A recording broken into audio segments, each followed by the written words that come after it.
Okey, murid-murid semua, selamat berjumpa lagi dalam kelas kita pada hari ini.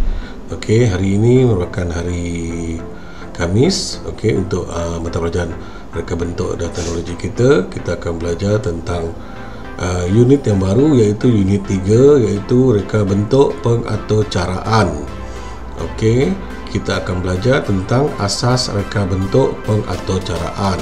Okey, adakah murid-murid pernah dengar apakah itu pengaturcaraan? Okey, mungkin perkataan yang baru bagi murid-murid semua. Okey, nanti kita akan lihat apakah maksud pengaturcaraan itu.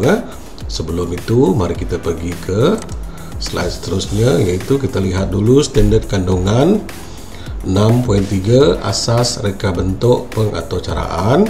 Standard pembelajaran 6.3.1 menyatakan struktur kawalan pilihan dan ulangan dalam pengaturcaraan.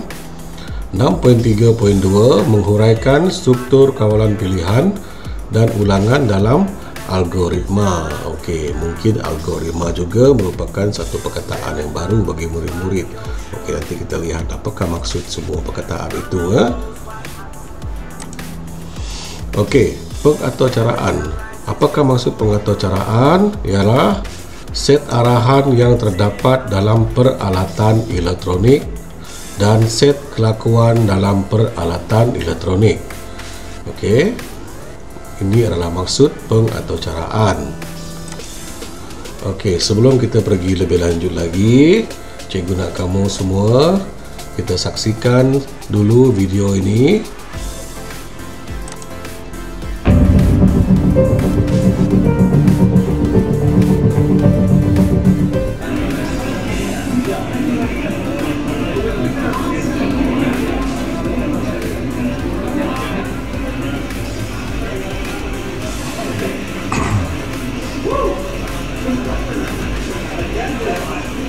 Okey, seperti yang adik dapat lihat dalam video ini, adik dapat lihat beberapa robot sedang bermain bola. Tentu pelik kan?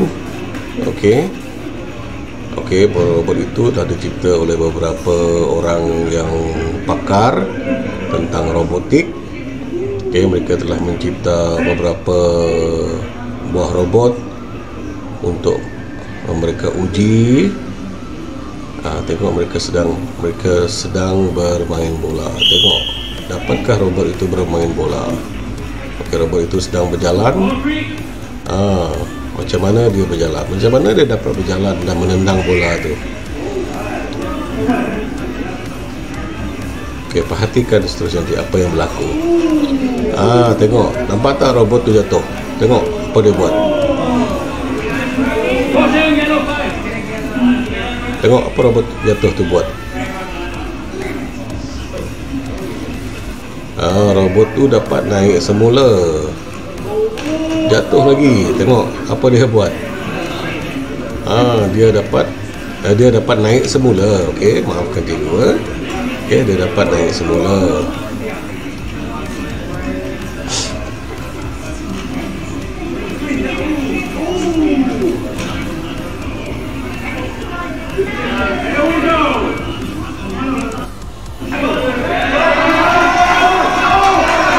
Okey, akhirnya robot itu dapat menjaringkan gol. Okey.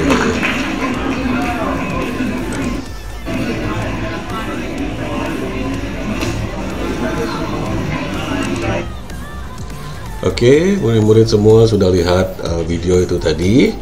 Okey, jadi soalan di sini cikgu dah katakan, pada pendapat kamu, bagaimanakah robot-robot itu boleh bergerak dan bermain bola dengan baik? Okey, mungkin ada yang tertanya-tanya kan, macam mana robot itu boleh berfungsi? Okey, robot itu boleh bergerak kerana ada atur cara yang dimasukkan ke dalam mikro pengawal robot tersebut. Okey, apa dia atur cara itu, cikgu akan terangkan dengan lebih lanjut nanti. Okey, seterusnya. Okey, kita akan belajar dulu tentang asas reka bentuk pengaturcaraan. Okey, asas reka bentuk pengaturcaraan ada dua, iaitu struktur kawalan pilihan dan struktur kawalan ulangan. Okey. Iaitu struktur kawalan pilihan dan struktur kawalan ulangan. Okey, dalam struktur kawalan pilihan ada 3 bahagian, iaitu pilihan tunggal, dui pilihan dan pelbagai pilihan. Untuk struktur kawalan ulangan hanya satu sahaja. Okey, hanya satu sahaja. Okey. Okey, seterusnya mari kita lihat dalam struktur kawalan pilihan. Apakah maksud struktur kawalan pilihan? Struktur kawalan pilihan ialah satu langkah yang mempunyai 2 atau lebih set tindakan sebagai pilihan untuk dilaksanakan. Okey, sebagai contohnya mesin layan diri minuman atau water vendor. Pilihan pada mesin layan diri minuman ini membolehkan kita membeli minuman yang berlainan mengikut cita rasa kita. Okey, maksudnya dalam mesin layan diri ini ada pelbagai pilihan minuman yang boleh kita pilih sendiri.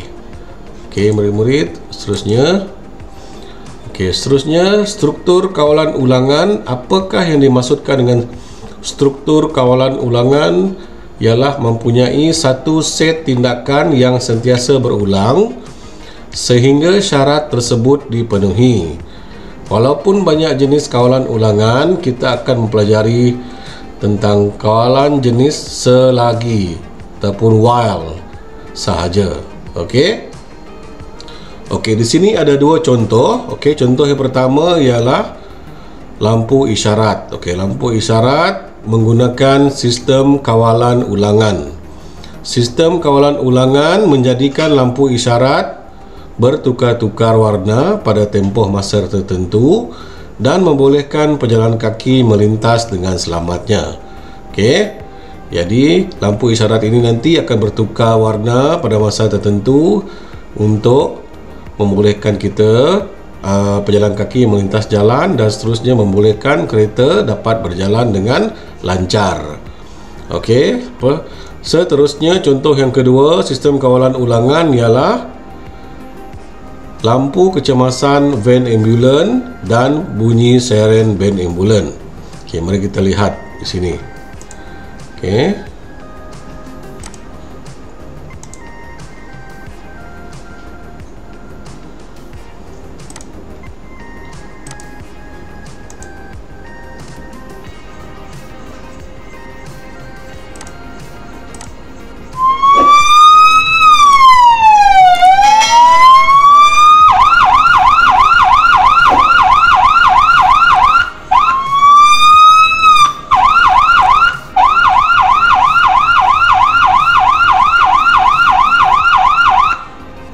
Okey, dengar tak murid-murid semua? Okey, lampu siren ambulan dan bunyi siren ambulan tu dia berulang-ulang mengikut sela masa tertentu. Okey. Jadi ia membolehkan lampu kecemasan van ambulan bernyala secara berturutan dan berulang. Begitu juga dengan siren yang berbunyi mengikut sela masa yang tertentu. Okey, ini adalah contoh perkara yang menggunakan struktur kawalan ulangan. Okey. Murid-murid, seterusnya kita akan lihat struktur kawalan pilihan dan ulangan dalam algoritma. Okey, dalam algoritma. Okey, kita tengok dulu struktur kawalan pilihan. Okey, situasi diberi di sini. Jonis mengajar Alia proses untuk meminjam buku. Okey, Alia perlu masuk melalui pintu hadapan perpustakaan dan mencari buku yang dikehendaki. Apabila telah menjumpai buku tersebut, Alia perlu membawa buku berkenaan ke kaunter untuk dipinjam sebelum keluar dari perpustakaan. Okey. Jadi di sini diberikan tata cara membuat pinjaman buku mengikut langkah-langkah yang pertama, yang kedua, ketiga hingga yang keenam. Okey, murid-murid semua dapat baca. Nombor 1, masuk melalui pintu hadapan perpustakaan. Nombor 2, cari buku dengan berpandukan kategori.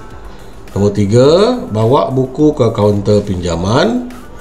Nombor 4, serahkan buku dan kad perpustakaan di kaunter pinjaman. Nombor 5, semak tarikh pemulangan yang tercatat pada kad perpustakaan. Nombor 6, keluar dari perpustakaan dengan membawa buku yang dipinjam. Okey, ini adalah tata cara membuat pinjaman buku. Okey. Okey, dalam struktur kawalan pilihan dan ulangan dalam algoritma murid-murid, kita akan menggunakan satu sistem yang dinamakan pseudocode. Okey, pseudocode. Okey, dalam pseudocode, tata pembuat pinjaman buku ini kita boleh buat dengan cara menggunakan ayat mula. Perkataan mula tu mesti dengan huruf besar dan mesti dihitamkan. Mula, masuk huruf besar ke dalam perpustakaan. Cari, huruf besar, buku yang dikehendaki. Jika huruf besar buku dijumpai, maka pergi, huruf besar, ke kaunter untuk dipinjam. Tamat jika, huruf besar, keluar dari perpustakaan, dan tamat, huruf besar. Jadi ini adalah cara kita menulis pseudocode. Okey, menggunakan ayat yang kita gunakan seperti di sini. Okey, pastikan ayat kamu mesti dihitamkan, maksudnya di-highlightkan sebagai ayat yang utama. Okey, seperti ini, mula digunakan. Okey, menggunakan font hitam. Okey, ini adalah cara menulis pseudocode. Okey, ini adalah pseudocode tentang tata cara membuat pinjaman buku. Okey, ini adalah pseudocode. Okey, selain daripada menggunakan pseudocode, kita juga boleh menggunakan carta alir. Yang ini carta alir. Okey, yang ini adalah carta alir. Ini carta alir. Okey, dalam carta alir ini kelas adalah berbeza dengan pseudocode. Okey, dalam carta alir kita akan menggunakan bentuk-bentuk yang tertentu untuk mewakili setiap proses. Okey, ini adalah panduan untuk menulis pseudocode tadi ya. Ini adalah panduan menulis pseudocode tadi, adik-adik boleh lihat. Dan untuk carta alir kita menggunakan bentuk dan anak panah. Okey, yang ini untuk permulaan mula kita gunakan bentuk seperti ini. Okey, bujur panjang mula.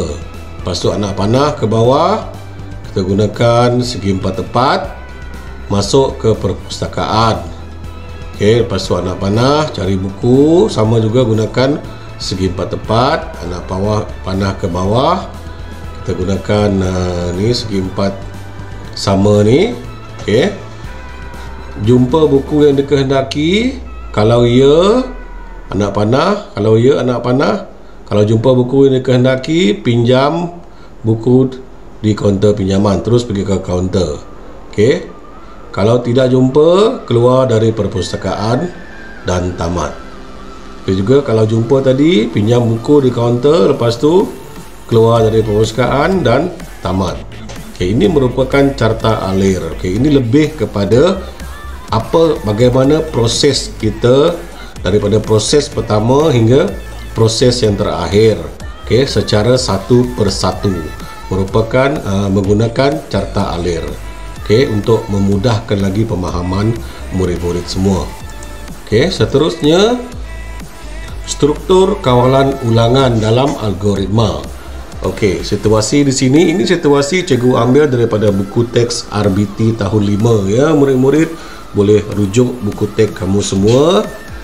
Okey, situasinya Jonis dan rakan-rakan mempunyai latihan sukan di padang sekolah. Mereka perlu beratur di trek larian. Cikgu mengarahkan mereka agar membuat larian sebanyak 3 pusingan untuk memanaskan badan. Okey, mari kita lihat bagaimanakah kita boleh buat pseudocode tentang aktiviti yang Jonis dan rakan-rakannya buat di padang sekolah. Okey, pseudocode-nya mula iaitu yang kedua beratur di trek larian, yang ketiga berlari perlahan mengelilingi trek. Okey, selagi belum cukup 3 pusingan teruskan larian. Okey, tamat selagi. Okey, lepas tu tamat. Okey. Jadi kita gunakan selagi belum cukup 3 pusingan teruskan larian. Tamat 3 pusingan baru kita tamat. Okey, ini cara kita menggunakan pseudocode. Okey, macam mana pula kalau kita nak guna carta alir pula? Carta alir yang ini. Okey, seperti yang aku kata tadi, kita gunakan terminal mula. Okey, terminal mula. Lepas tu kita gunakan ini terminal segi empat, ini dinamakan proses beratur di trek larian, anak panah ke bawah berlari perlahan mengelilingi trek. Okey, lepas tu sudahkah cukup 3 pusingan? Kalau ya, okey, belum cukup 3 pusingan. Kalau belum, teruskan larian. Okey, belum cukup 3 pusingan. Kalau sudah cukup baru tamat. Okey, yang ini adalah info untuk kamu. Struktur kawalan ulangan selagi digunakan apabila bilangan ulangan pada arahan tidak diketahui.